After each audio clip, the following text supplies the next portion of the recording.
Do we have some? Oh, Okay. got it. So, Yeah. do we have TVF and ARC tonight? You said so. Not tonight. They're not- Okay. So they're doing pretty well. There's no fires in the area, and all the houses are safe. Okay. And then Troy should be here from THPR&D, I hope. I'm here, Carl. There he is. Hey, buddy. How are you? Did you want me to go or? Well, are you guys? I wasn't sure where I was at on the agenda. I can certainly go if you're ready for me. Yeah. Go ahead. All right, good deal. Well, good evening. Good seeing you all again. Yeah, a few updates for you from THPRD. We're hiring. As you know, we had to downsize significantly during the pandemic, and we're currently in the process of hiring back, so that we have a lot of part-time seasonal opportunities available. We're also hiring back full-time positions as well as quickly as we can and as much as our budget allows. So if you're interested, or you know someone that's interested in working for the district, please have them keep an eye on our website and in all of our current openings. THPRD was recently honored with a national award, a couple of them actually. We were honored with the International Association for Public Participation for the district's visioning process work. We were recognized as the Public Involvement Project of the Year, and also won the Core Values Award for Respect for Diversity, Inclusion, and Culture. THPRD will now be representing the United States at the international competition later this month. Wow. Yeah, so that's exciting for us. We have a lot of one-day volunteer opportunities available. I know I talk about this quite a bit. We're always looking for people to do volunteer projects to help us out. A lot of that work involves, community garden type of stuff, community garden work parties, natural area restoration projects. We look for volunteers to help with our community and cultural celebrations. So you can sign up on our website for those if that's something that you're interested in doing. Our basketball leagues, we're trying to get some participation in basketball leagues. So for 5th grade and middle school, high school, and adult basketball leagues, they're currently open for registration. So check out the website and on how you go about registering for those. But yes, those are currently open.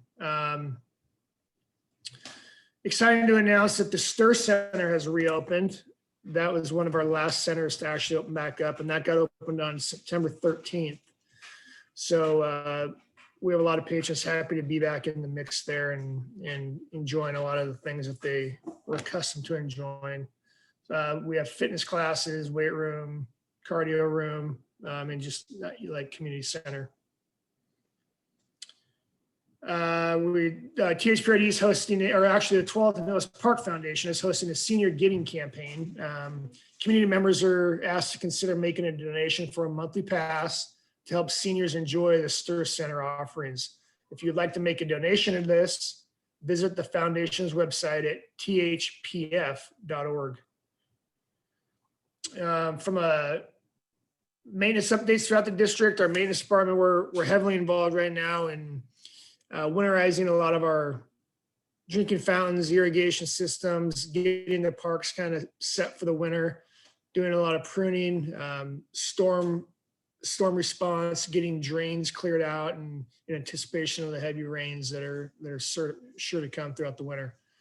One last thing, we are actively expanding our affordable childcare. So we have limited space available at the Garden Home Rec Center currently, but we're also working on compiling waiting lists at other locations, and working with the Beaverton School District to offer additional childcare options.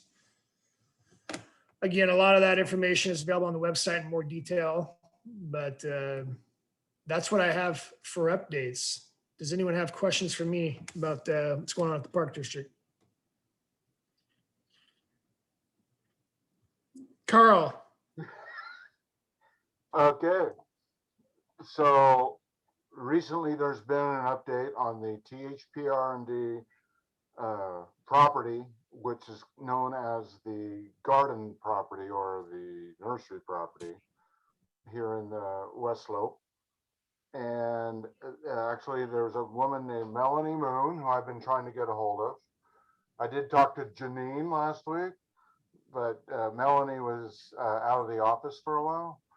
But I guess they're moving forward finally with this park project because they met with 3 of my neighbors who have property adjoining that particular property, which THPR&D bought over 10 years ago, to start the upgrade, and because they need easement. There was questions about easement from these 3 particular properties, and I think they got that straightened out. So we're hoping to look forward to hearing some more information. According to Janine, what's her last name? Bauman, maybe?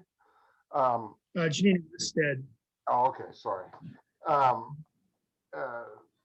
Yeah, once the easement area is straightened out, then they will be coming to us to ask, the neighborhood and everybody else what they want for that park, which would be wonderful because it's been a long time. And so it's good to hear that things are going forward with THPR&D. And so everybody knows about that. That's what's going on. So at our next meeting, we'll probably hear from Melanie Moon, right? Is that her name? I got that one right. Cool. All right. So I'm going to be in touch with her and then we'll see what happens. Could be, time for this summer, we might have a new park. Cool. Anybody else have any questions? All righty. Thanks. That's good news. All right, BCCI rep Terry Lawler. All right, I'll jump in here. We've actually had 2 BCCI meetings, both September and October before this meeting.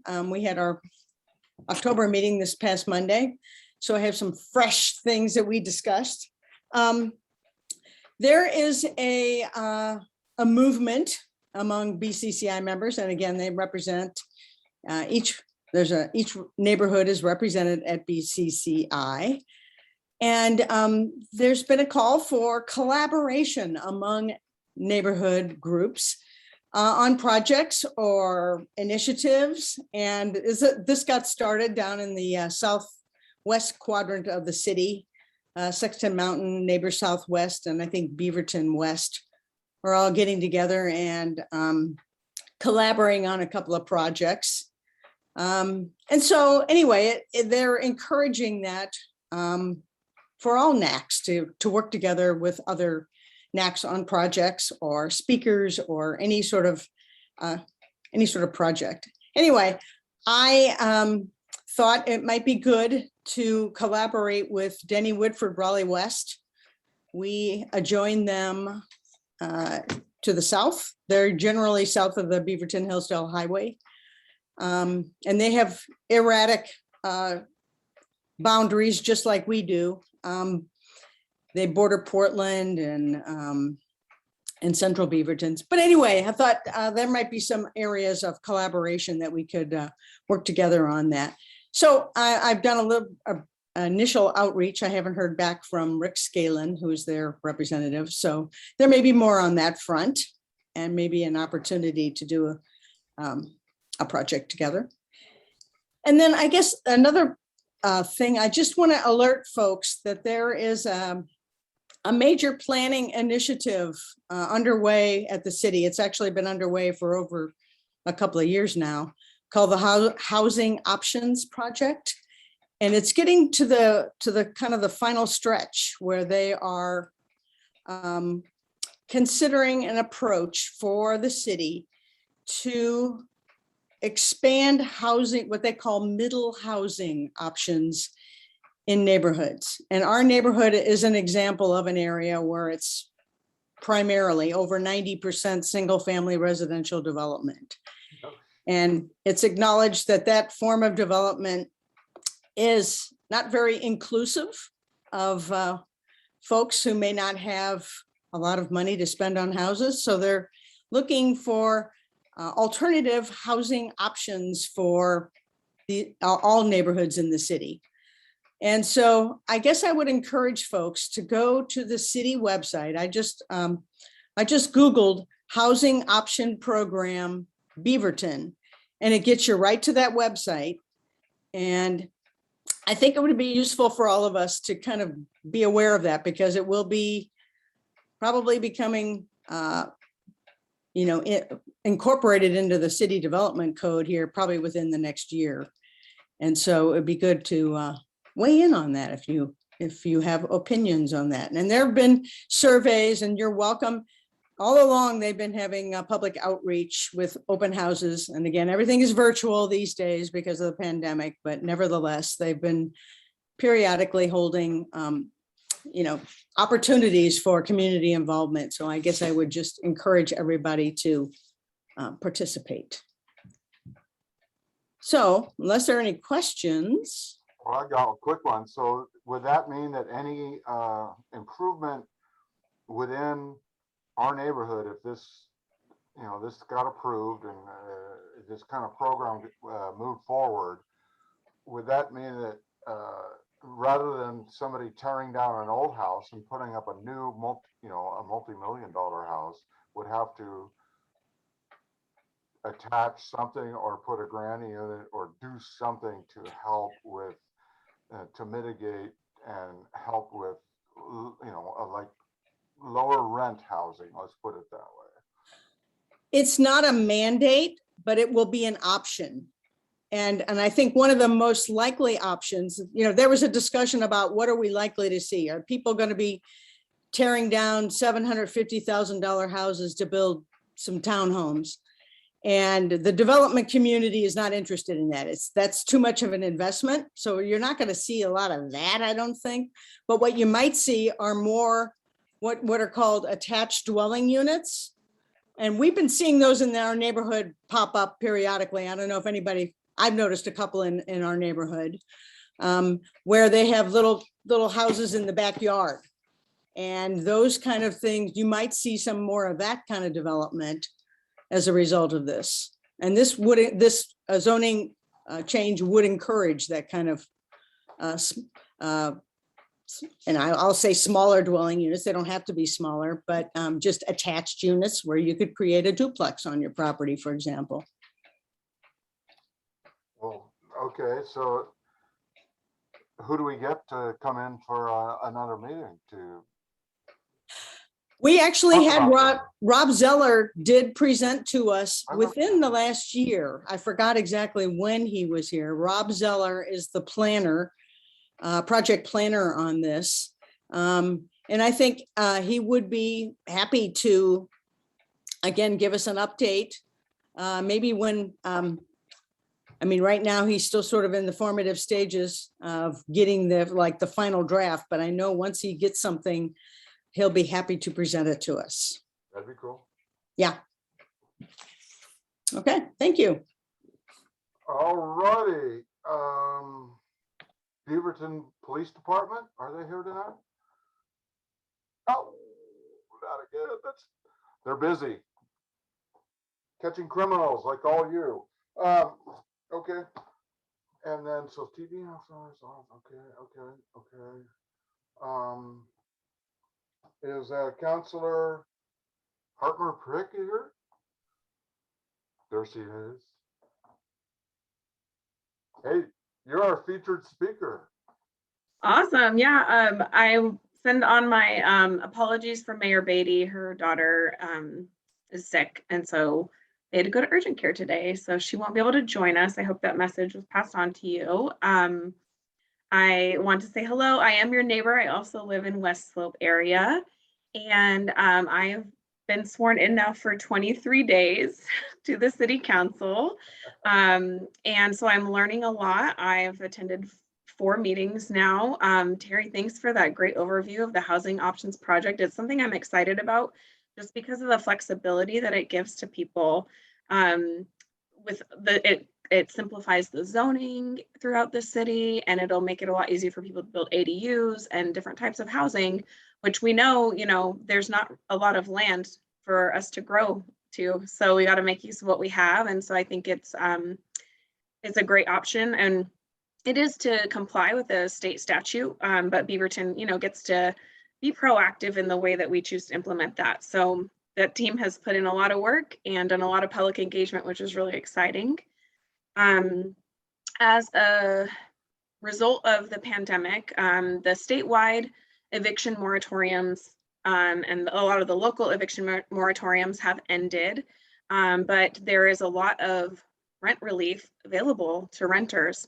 And so as long as you were in the process of applying for that rent relief, you had like a 60-day window where the eviction moratorium extended to you.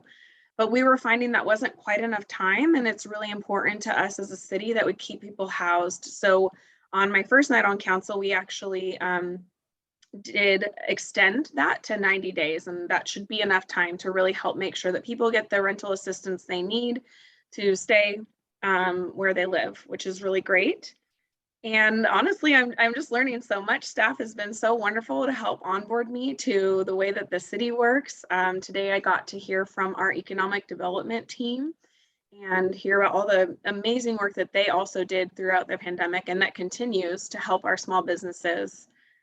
So I don't have a formal presentation. I just wanted to tell you a little bit about what I've learned so far, and just give you the opportunity to ask questions. And if I don't know the answer, Miles, maybe and if not, we will definitely get answers back to you. But just kind of wanted to be here with you tonight and see if there's anything you want to talk about. Well, I got a question. Can you hear me? Yes, I can. Yeah. So you're in our neighborhood? Yeah, I am. Where have you been? We've never seen you at any of our meetings. I know. I'm new to the neighborhood. Okay, that's a good excuse. I'll buy that excuse. All right. So you're new to the neighborhood. Mm-hmm. Yeah. Can you also be part of our NAC too? Or is that a conflict of interest? I don't really know. I don't know. I'll have to find out. All right. All right. I'm sure Mark Fagan is part of his NAC. Those other guys, I don't know. It's nice to have one of our own. Yeah. Yeah, I'm glad. So All right. Ashley, I have a question. One of the discussion groups I belong to, we've been talking about the homeless issue. And one of the areas I go to quite often is down at the Chinese Garden in Northwest Portland. And that's kind of like a safari through nomad land. And so I've been telling my Portland discussion mates that things look a lot different in Beaverton. And at least the places I go are not covered with garbage or not covered with tents and everything else that you see throughout most of Portland. And I'm wondering if in your sense, what are the policies and the procedures that are in place that are keeping Beaverton looking so much more different than Northwest Portland, for example? I really don't know what those are. I do know a couple years ago, the city essentially made illegal to car camp. So you unless you were in a very specific place that was allowable, you're not allowed to sleep in your car. I don't know if there's other specific policies. I don't know. Miles, do you happen to know? A lot of the services for the homeless are downtown in Old Town. And so since a lot of them don't have access to use the transportation system or cars, the services they need are right there. So that's why you see a lot of them concentrated down there, especially in Old Town. And then I think our police department's done a really good job of outreach to the homeless population in Beaverton and tried to help get them services. The bike team's been working on that for a long time.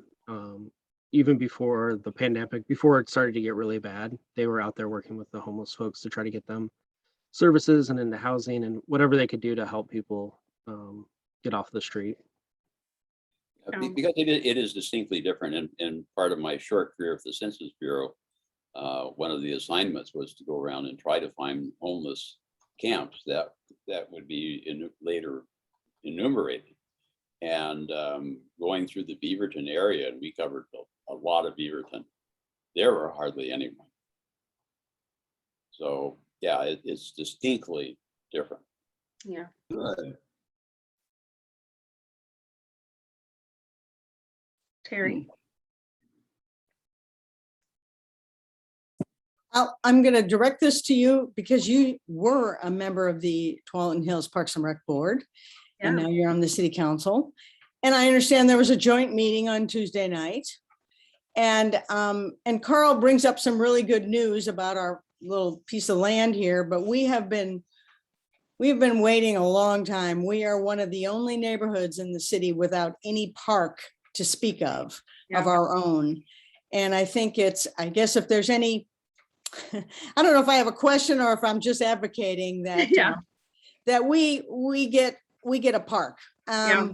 We've been very patient, and I think most of us don't really care what the park looks like. I mean, of course we care what sort of amenities might be in it, but I guess if there's any way you could advocate on our behalf to make sure that that property finally gets, I guess the first thing would be a master plan. Anyway, I think that it really is it's a hole in this area. We don't have a gathering place. And, Todd was talking about opportunities to do naturescaping or clean up an area or whatever. We don't have that opportunity. So we really are missing out on, I think, an essential asset that every other neighborhood in this city has multiple. I mean, I've seen some really nice parks, multiple parks in numbers of neighborhoods. And I just feel like, again, I can't say it any more strongly that I think it's about time that we got a facility in our area. Yeah, I would agree. I remember Carl reaching out to me when I first got elected to the THPRD board, and we talked about this. My grandparents lived on 72nd, and so this was my second neighborhood growing up as well. And so throughout my term on the board, I brought up West Slope, and one of the things that has been really interesting to learn getting to be an elected official is that sometimes things move a lot slower than we would like. 10 years is definitely a very long time to wait, and you all have been very patient. I learned also a lot about just how different government projects get funded. And there's this concept called system development charges, and they're paid into when new developments go in. And so areas like, when Bethany was built or North Bethany is being built now, a lot of money goes into that system development pot to start building, parks and trails and other types of public amenities. And, there's different jurisdictions that charge those fees. And so what's really hard is that our general fund is mostly operating expenses. And then those SDCs are for those new and up and coming neighborhoods. And so then what do we do about our existing neighborhoods, and how do we invest and infuse new attention to these established neighborhoods that, were built decades ago? And so it was definitely something our board talked a lot about. And I mean, honestly, we talked about West Slope quite often because it is important to us that our neighborhoods in the district aren't being left out from these services. They have a really detailed map of service areas, and if you look at the West Slope area, it's missing. I can't remember what the colors were, but it's like gray because there's nothing there. There's not something walkable there, and so please know that I did advocate for y'all when I was on the board, and I will continue to advocate because the district I feel very fondly about. I think a lot of good people work there, and so I will continue to help advocate and push my former colleagues on the board to really like, let's build this park. That's amazing that we're finally moving on it. So yeah, I agree with you, Terry. So there's a couple of other issues that we've been complaining about for a very long time. So do you access your residence by Canyon Lane? Canyon Drive. I'm on the other side, actually. Okay. Well, there are some scary spots in Canyon Drive too, but Yeah. Canyon Lane has this big ditch going down the side of the hill. And anytime it ices up, there's always the opportunity for people to slide into there. And walking up and down there is only slightly less treacherous than walking on Canyon Road. But trying to get at least get the ditch, some drainage and the ditch covered up would be really good, but sidewalks would be just amazing. So that's one area, and I know we've been talking to the capital improvements people for public works for a long time. Couple decades. And the other issue is West Sylvan Middle School. Two issues. Of the ongoing one has been traffic, and this school year is just a nightmare compared to the mini nightmare that it was before, because I guess the bus service has been limited somewhat, but you know, it's a half-mile caravan every morning and evening with the people coming in and dropping the kids off and picking them up. And the neighbors around the school are berserk because they're parking in driveways and parking on their lawns. And it's just, it's been really unsettling.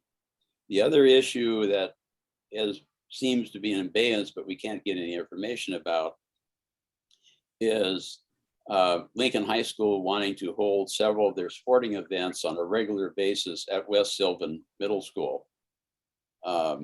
So we have these existing problems, and if they're going to try to do baseball and lacrosse and a whole bunch of other kinds of things up there, we're dumbfounded on where they're going to put the people, where they're going to find places to park, and how are they going to drive in and out of there when it's almost impossible now. So just a short summary. Yeah, thanks for bringing those up. And it's something that we would probably need to work with school district on, though. I think that's Portland Public. It is Portland Public Schools, and okay, so I haven't tried, but I know Carl's tried to talk to people and they've been totally unresponsive. So okay. No, I met with the principal just last week. oh, did you?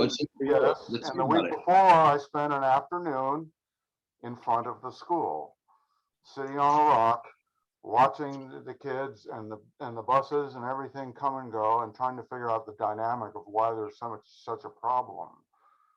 And I'll be happy to fill you in with that later. Okay. All right. Beverly. Well, I was going to speak to the parking issue also at West Sylvan Middle School. The car line, you know, there's nothing really much you can do about the parent car line.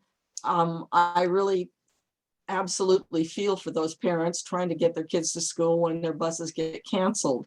It's the ones who park in the no parking spots on a daily basis. And I want to give a shout out to Sergeant Jeremy Shaw of the Beaverton Police Department, who, after listening to me rant and rave about it, came up with a motorcycle cop also.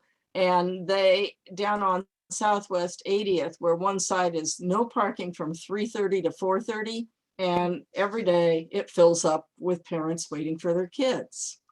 And they hustled them away that day. And this was after the principal had sent out email to people that, you know, said to please, you know, take care not to block the neighbors' driveways when picking up and dropping off your scholars. Beaverton police officers informed us that they will be ticketing anyone parked illegally around the school before and after school. Please read the street signs. We're told that sitting in your vehicle during no parking times may result in a ticket. And then the last line was so condescending. Just passing this along, as this piece is a Beaverton PD decision and our neighbors are sending in complaints. Well, yeah, it's a Beaverton Police Department decision to enforce the obvious law, the no parking sign that's right there in front of your car. I mean, I live on Southwest 80th, which is a dead end, and it's no parking. There's like 6 no parking signs. Mhm. I'm now known as the parking bitch. It's a title I wear gladly because I chase them off. But the parents, these are people who could be in the parent line, but they are too entitled, I guess. You know, they say things like, well, I'm not parked. I'm just going to sit in my car until my son comes. Well, that's parked. They feel like if they're in their car and the engine is running, they don't consider it parking, whether they're sitting in front of a no parking sign or not. And these are parents of kids who are soon going to be driving. You know, what kind of a role model is that?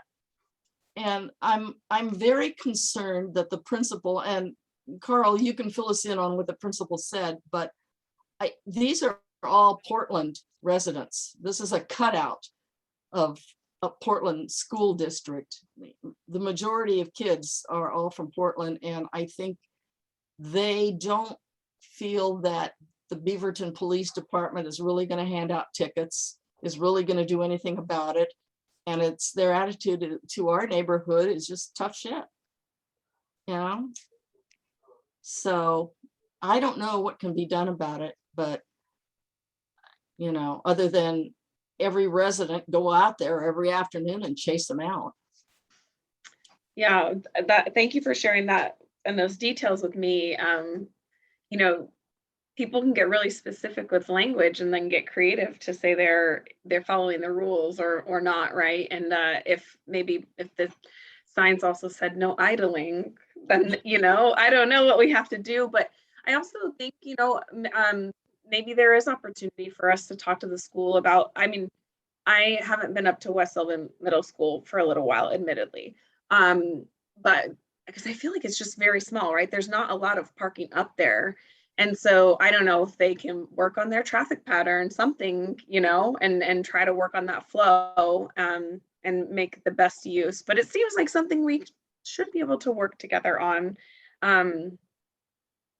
Yeah, you know, people obviously need to drop off and pick up their children, but there's also rules in place on the streets for a reason.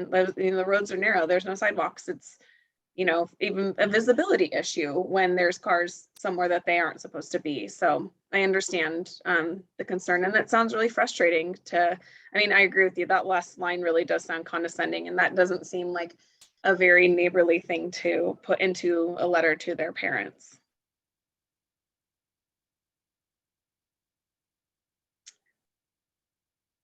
I just want to actually add in there that one parent said to me, well, if you take a picture of my car, what are you going to do with it?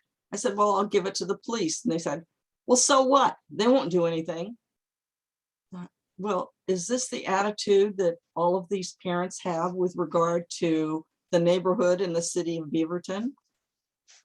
So Beverly, this is what Portland people say because it's true. in Portland, yeah. In Portland, the police wouldn't do anything. In Beaverton, the police do, which is another distinct difference. So Yeah. Thank you, Beaverton. Thank you, Beaverton Yeah. Police Department. Okay, I don't know how to say your name. Can you say your name for me? Dieter. Dieter, okay, all right. Hi, Dieter. Ashley. Yeah, thanks for coming. Thanks for listening.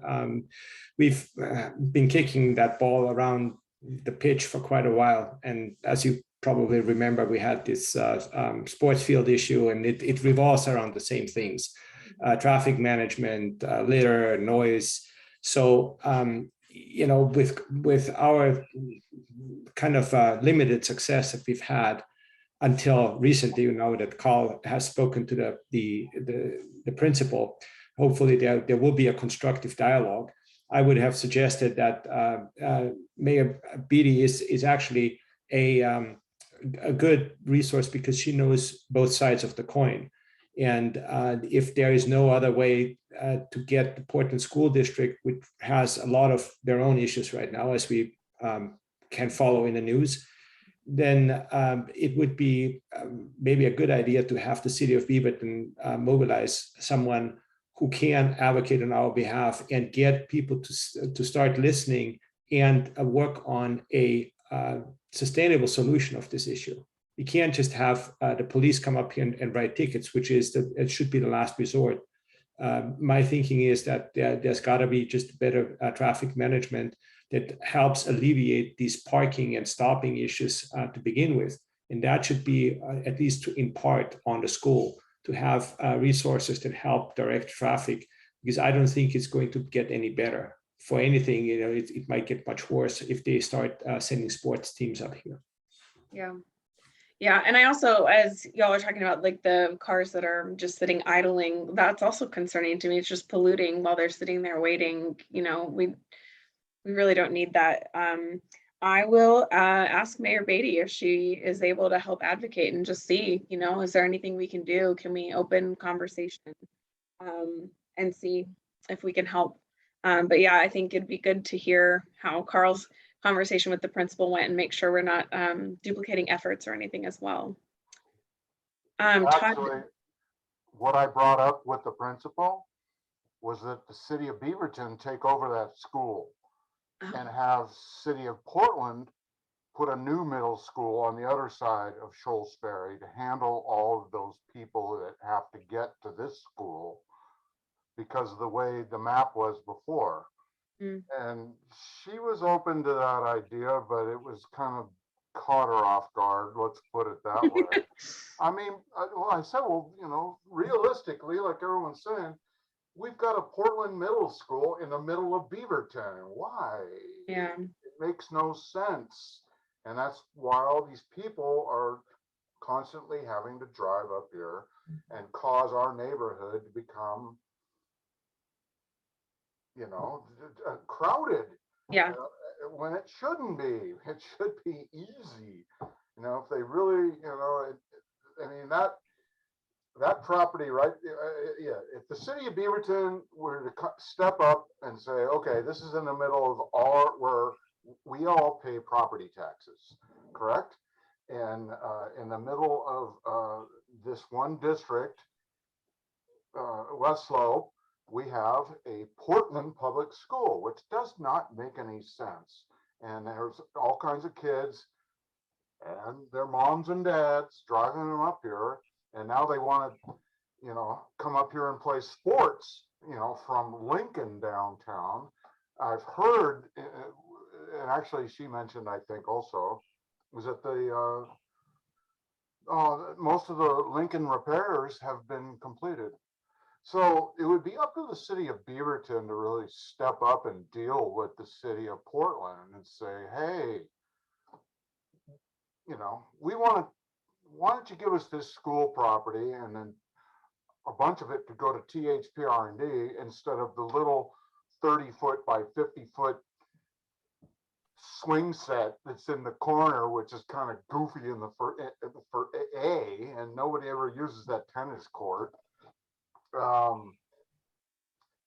So that's what we'd really like, is if the city of Beaverton could really help us out and step up with managing this particular piece of property. That'd be awesome.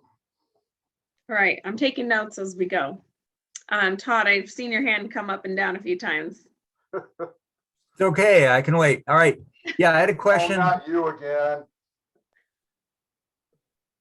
I had a question about, back in April or March, when the neighbors who live on 75th Avenue, Carl's neighbors, whose let's see, whose basements flood all during our whole rainy season from fall through spring, because the city of Beaverton put in new road base and paved over 75th Avenue years ago. What progress is being specifically made to unpave and cause it so all these neighbors don't have all that water off of Sunset Hills Cemetery and Mortuary Hill flooding them for 6 months out of the year? Well, actually, Herr Todd, it's because the cemetery and Sunset Hills are on higher areas. So water flows down into lower areas. Okay, does that explain? before the road was paved, they didn't have flooded basements. That's what they got on the meeting for in March and April. I don't remember their names, but one family specifically Terry, I got on know there what it because the Beaverton City maintenance department, some person who didn't have any authority to change things was on there to tell us about Beaverton Road. No, the idea was that they would put in some sort of drainage ditch somewhere along the lines coming down from the THP area. You don't know what you're talking about, man. It's coming down from the THPRD property and the other houses that are slightly elevated from the house that you're specifically talking about. I know exactly what you're talking about, and they do get a lot of water in there. But that's what they knew when I they think what bought I it. was asking is, has any progress been made on that issue? Why would a city council person have that? That's a city works question. Well, that's okay though. I can go back and help find out the answer. Like, that's why I'm here too, is, for the questions I can't answer, I can go try and track down answers for you. So that's okay. I don't know, Todd, but I'll find out. It just sounds like the people that get everything done is the city council members and the mayor. They're the people with authority and the clout. The city works follows what the people on your council and the Beaverton mayor and the manager tell them to do. Well, I definitely cannot direct staff. That's not my role. And I do trust in our amazing staff. I'm only 3 weeks on the job. So, but I will definitely go find out and see if we can get more information on that subject. Chris. Hey, Ashley. Yeah, I'd like to just go back to the Portland Public School issue again. And I think you got a pretty good cross section of the different problems and issues and complaints that people have. And maybe just to kind of put the whole thing in perspective, really what's happening is just a really long-term pattern of PPS just not being responsive or communicative or really wanting to engage very much with Beaverton or especially the neighborhood around them.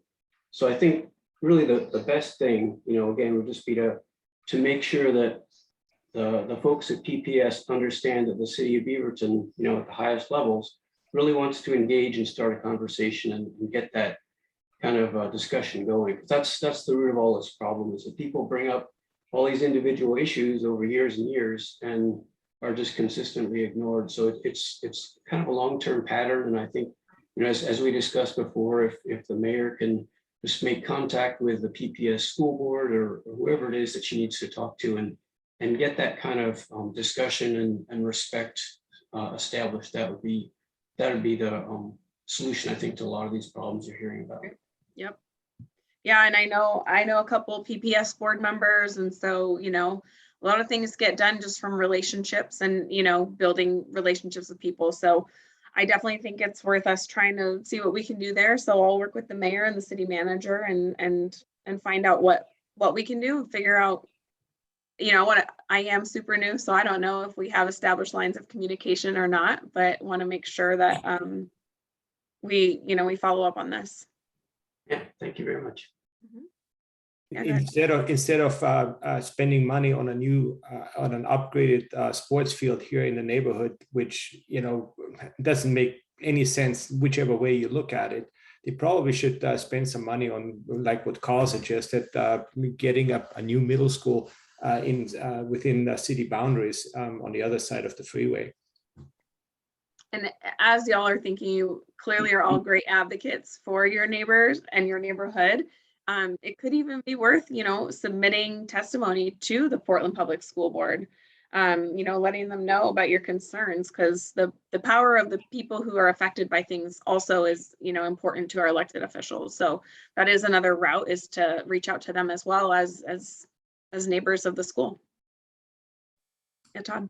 And wouldn't it be something attractive for the Beaverton school district to have a middle You can school you can also reach out to them too with these ideas. I mean, I do know these folks and I can talk to them as well, but it is really impactful when people hear from their constituents. So it's a super creative idea for sure.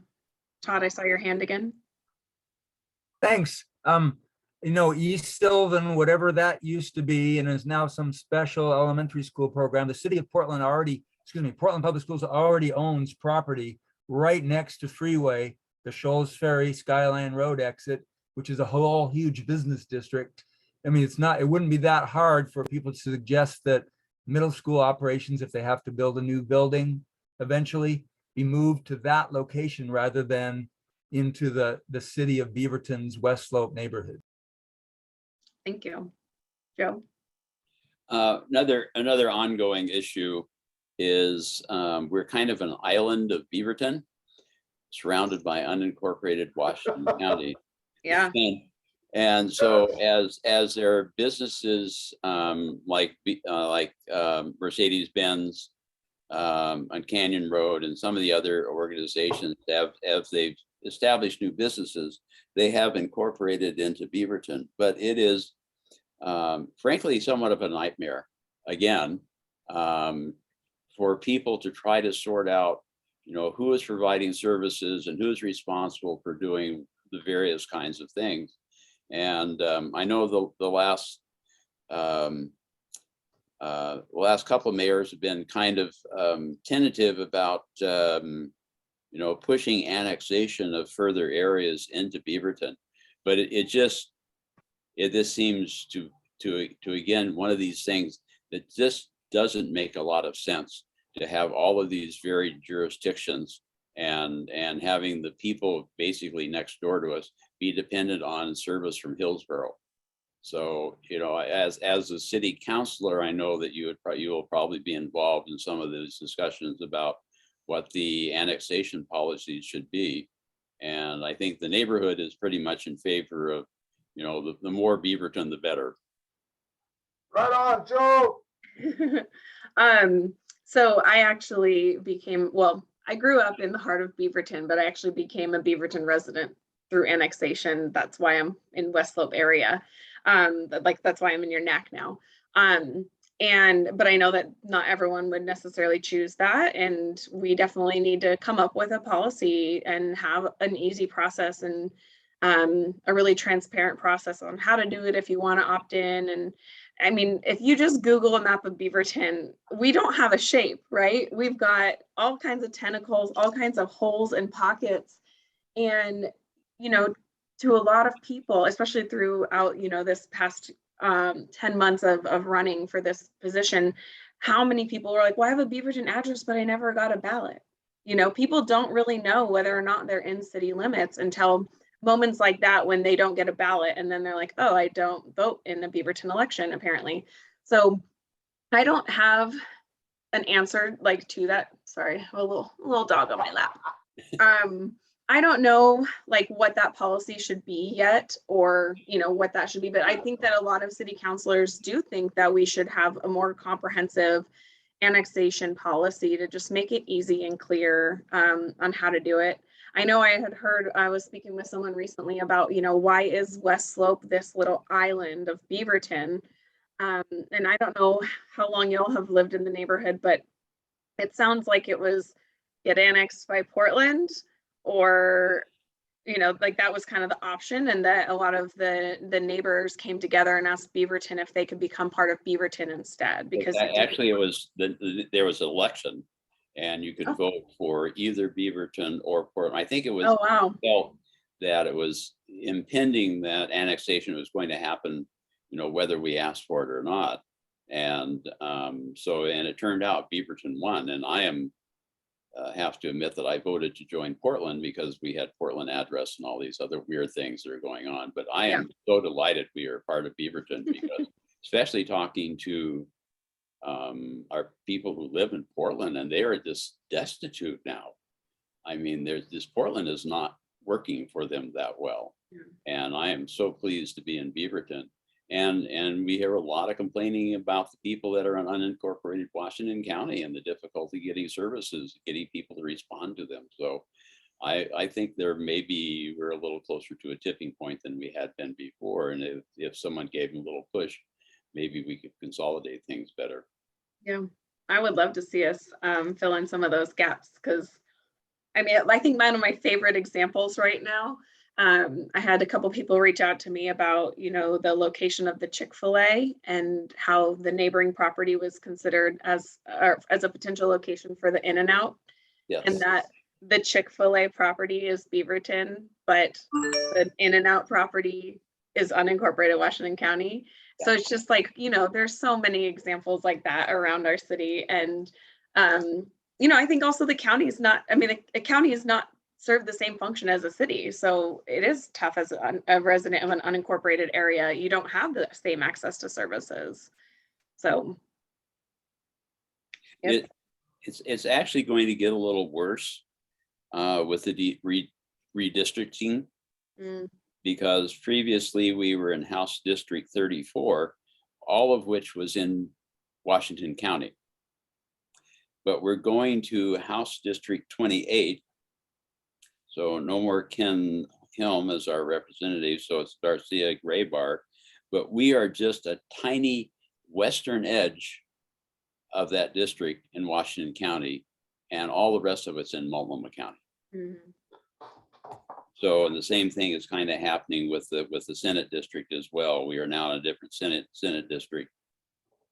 And so we don't have Elizabeth anymore.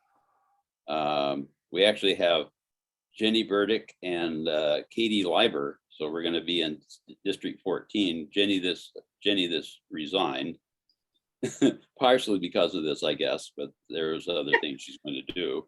But yeah, I mean, but again, we're the boundaries on that extended more toward into Portland now. So it's just going to be even stranger. I mean, I was a House District leader for House District 34, one of them.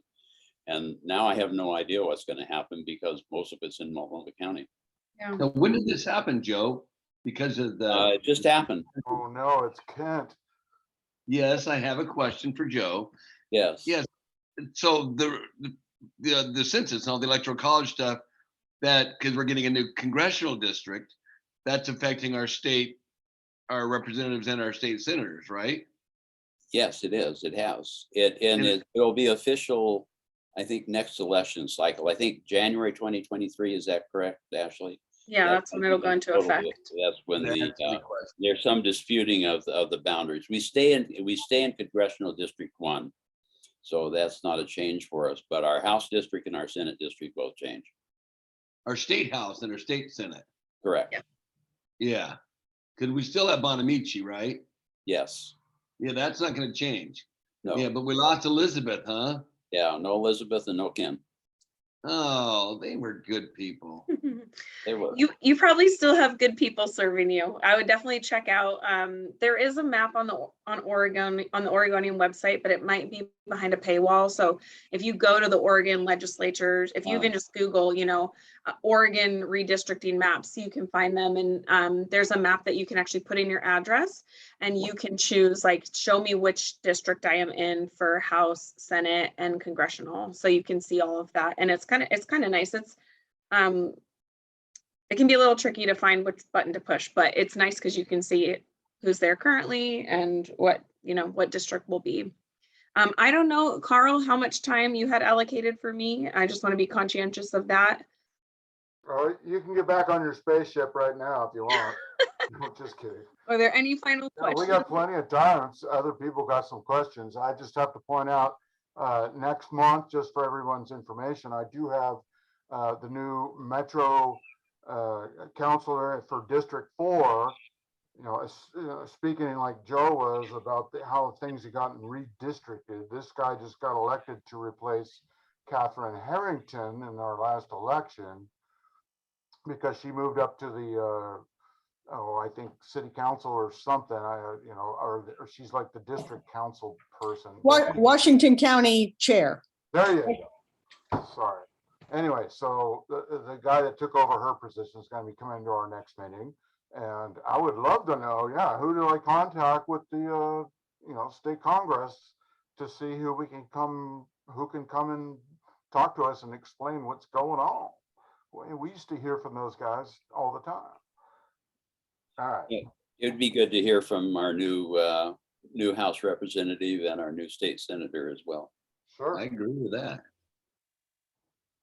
Let's see what I can do. Because all of a sudden, West Sylvan has clout. We don't have any clout. No, you don't understand. Our strength is at the strength of 10 because our hearts are pure. Yeah, they're very pure. They're very pure. All right. So. Okay. I'm gonna put sorry, my Ashley, email. Interrupt. Yeah, there. No, you're good. I'll put my email in the chat in case you want to get a hold of me for anything, and I will try and figure out on some of the issues that are brought up. I'll see what I can find out. And We Carl, didn't give you enough to look up at all, right? you gave me plenty. Carl, if you want to send, well, Miles, should I just funnel anything through you that I find out? Okay, cool. So here's my email in case you need it for anything.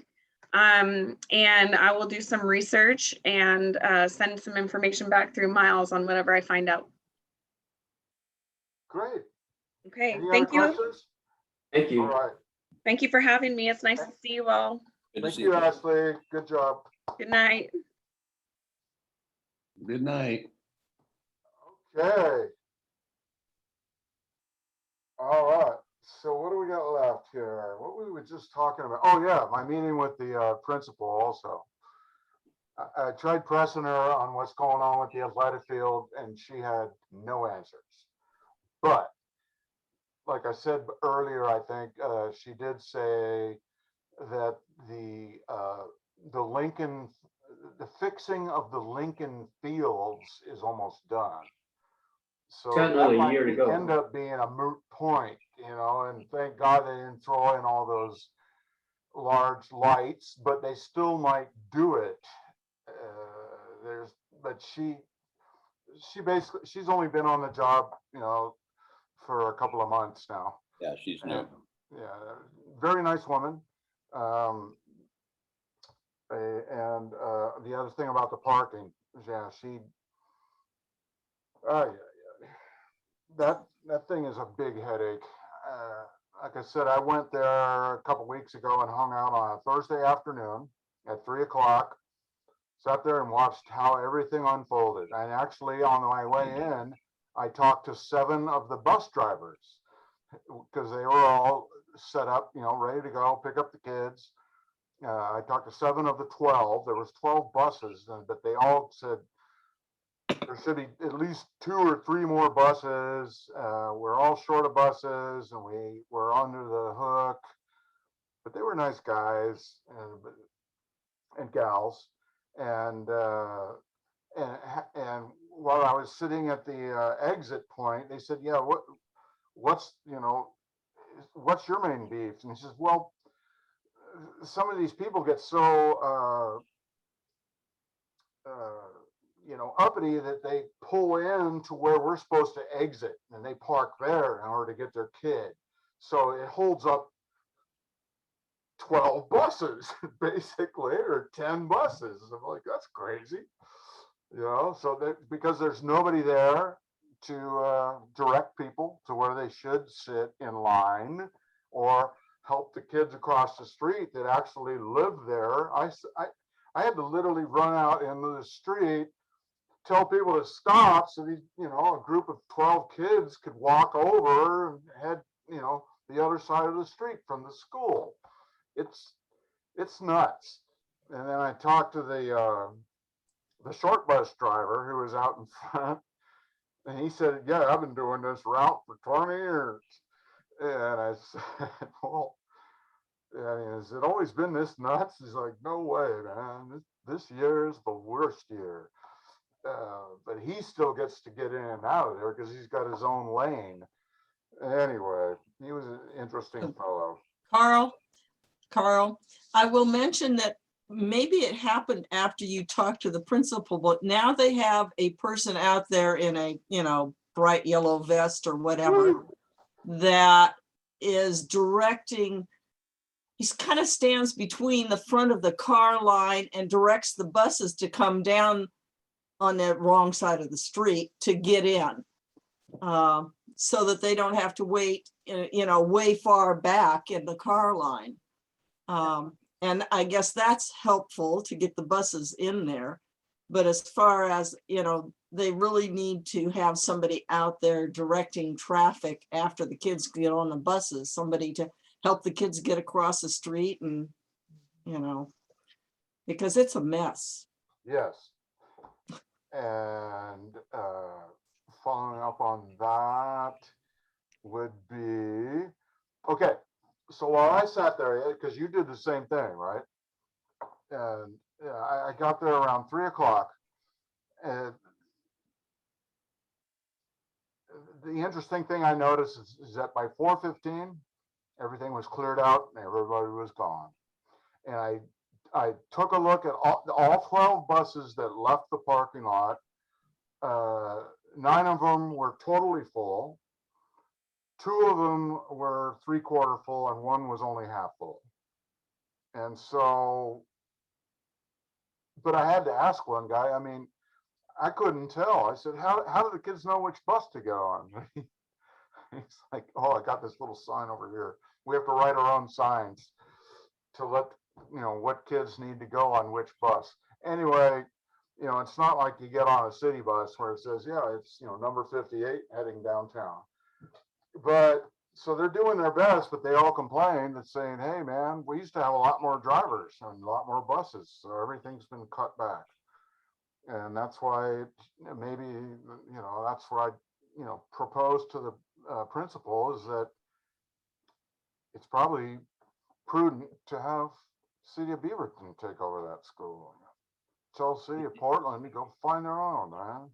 Yes, it's they're possible all- that the Beaverton School District is better organized than the Portland School District as a reflection of the rest of the city government. So yeah, that might be a really refreshing thing to, yeah, I mean, again, this makes more sense for it to become Beaverton School District as well.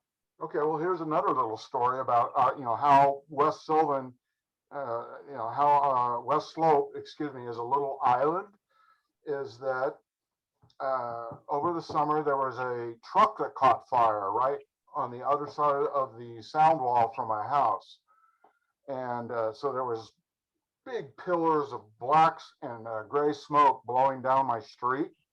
So I ran out through the little door that the ODOT conveniently provided. And yeah, I just watched that truck just absolutely melt on fire. And I looked down 26 going back towards Murray, and the fire truck that was back there was still stuck in traffic. It couldn't gotten out of there.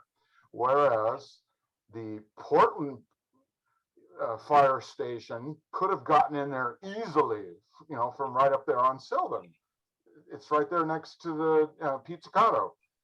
And it could have come down and then gotten on Camelot Court and just come down and hose that thing off and put the fire out. But because of, jurisdictional situations, City of Portland Fire Department won't come down and help us out here. It had to be a Beaverton Fire Department, or had to be TV up and R. So anyway, that's just an interesting story. Yeah, I made sure the guy got out of there, and he was alive, but we both stood there and watched his car burn. Oh, speaking of that too, everyone needs to make sure they send their ballot in for the bond issue to give those folks some more capabilities. So ballots are due next Tuesday if you haven't mailed it or dropped it off. Probably a better idea to drop it off now. Like at the West Slope Community Library, there's a box there. Oh, it was on there. Oh, no, that's right. I already voted yes. You're right. No, we love those guys. Actually, I need to get that, I'll get the librarian up maybe for our January meeting. She would love to come see us. Yeah. Kristen. All right. Anybody got any new news? Well, we have Miles. Does Miles want to give a city Oh, report? that's right, city report. Yeah, just real quickly, the city is hosting leaf collections, and I'm gonna look up which one's probably closest to you.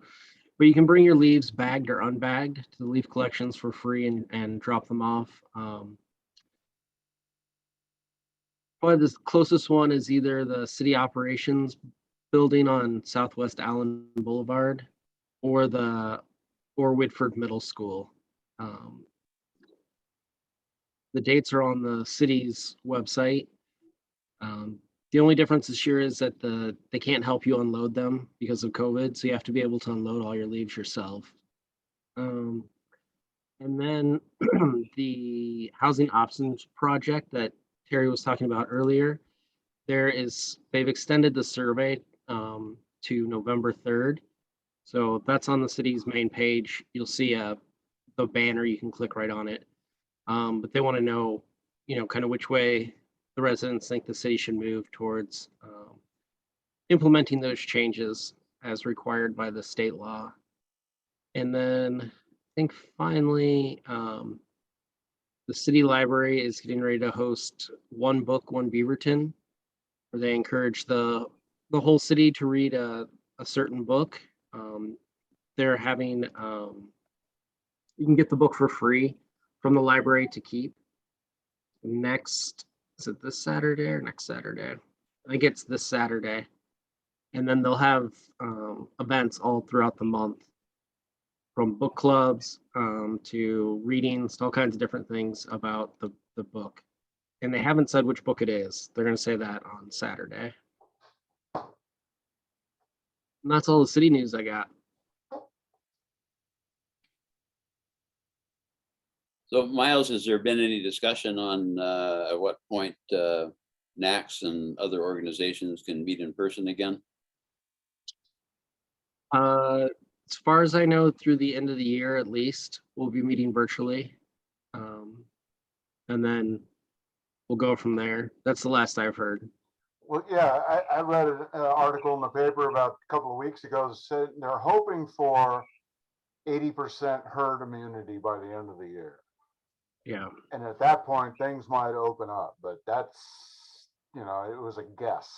Let's put it that way. And then I think Carl's been talking to some different, like the TVF&R, about using the station for meetings. For a lot of the NACs, it's going to be hard to find an actual in-person meeting place. The school district hasn't said whether they're going to the Beaverton School District hasn't said whether they're going to open their facilities up to outside groups again or not. And I don't know if PPS will either. Peter, did you have a question? Yeah, it was right about that issue where Carl and some others here have discussed that this will be a challenge. The school was a convenient centralized location, and now there is the need to go scout for alternative venues. Is that incumbent upon the NAC, or is the city going to help? I can help. There's not a lot out there, so. I don't mind these meetings. They're fine with me. Oh, quit it, Carl. We have the old fire station. You could turn Isn't that for sale? Center. Isn't that for sale You're down right. there? It has running water and it's got plenty of parking. Yeah. Who owns it? Call the number on the big for sale sign. Well, if we had a park with a nice little building on it, we'd be able to do it there, huh? Well, you remember the repair guy, he got kicked out of there because he and his family were living in the apartment that was set up for the firemen. I don't understand what you're talking about. Well, the old fire station. In a fire station, there is an Oh, that guy, area where yeah. people can live overnight, so they can Yeah, cook that guy. and eat and shower. It's called a living facility. And so these people were, they were cool, but because it was their property, they started running their business and they were living upstairs, and the city decided, no, for some weird reason, it wasn't zoned for them. It was only zoned for fire department personnel. Let's put it that way. Anyway, sorry to interrupt. those are all the updates I have.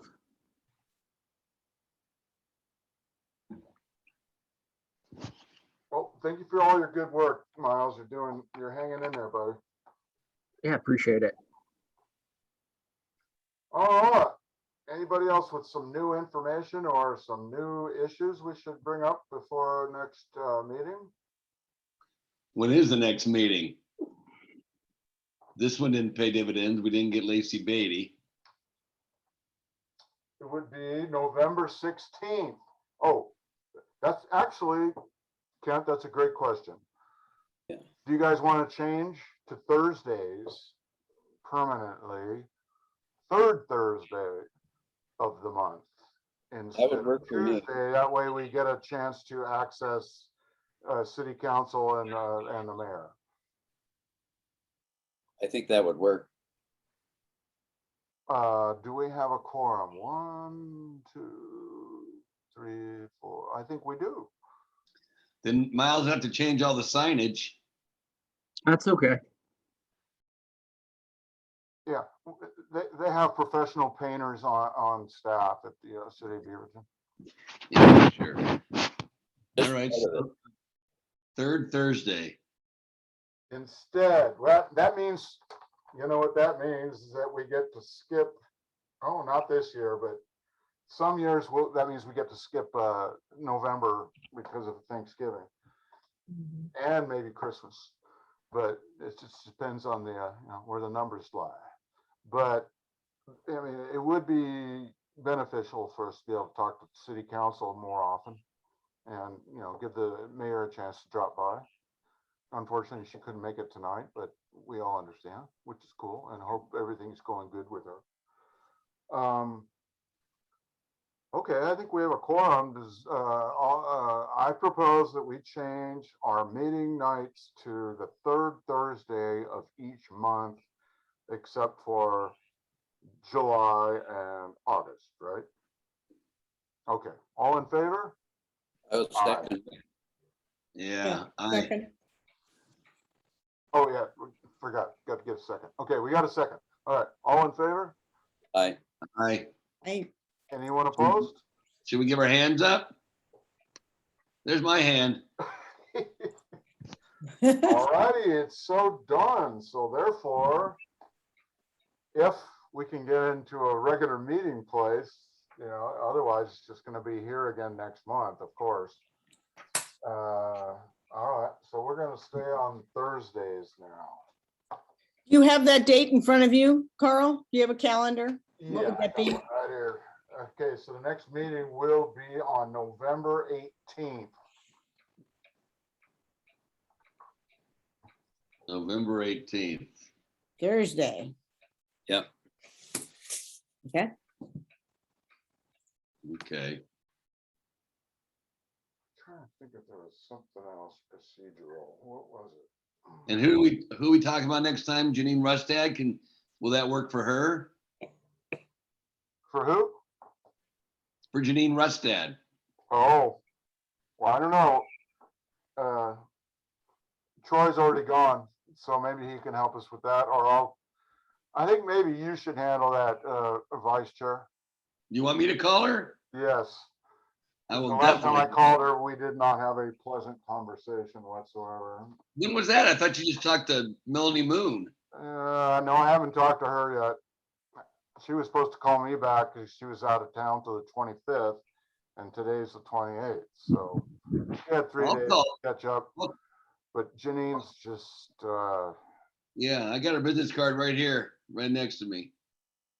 she's okay. Because Terry and I went and saw her, what was that, 2 years ago?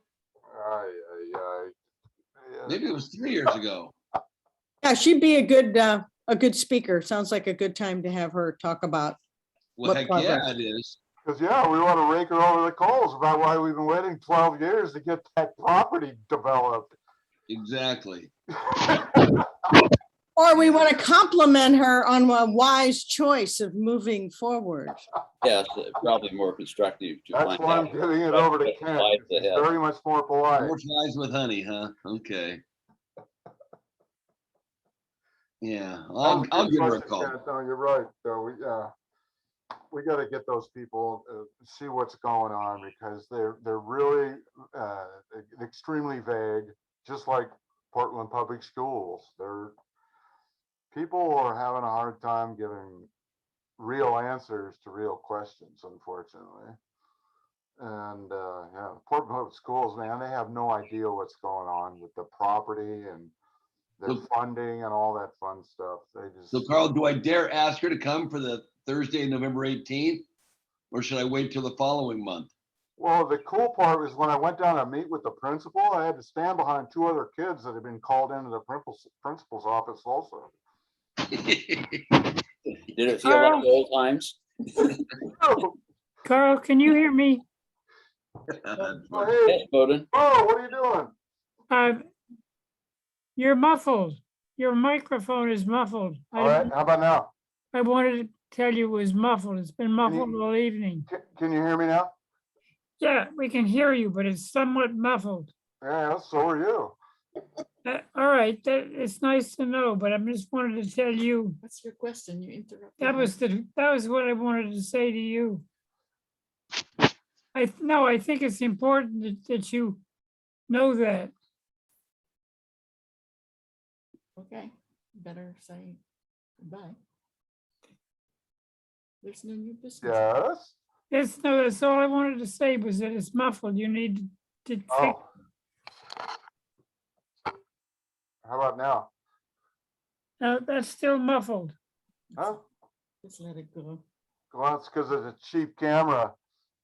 Well, I'm gonna sign out. Nice plant behind your shoulder there. I think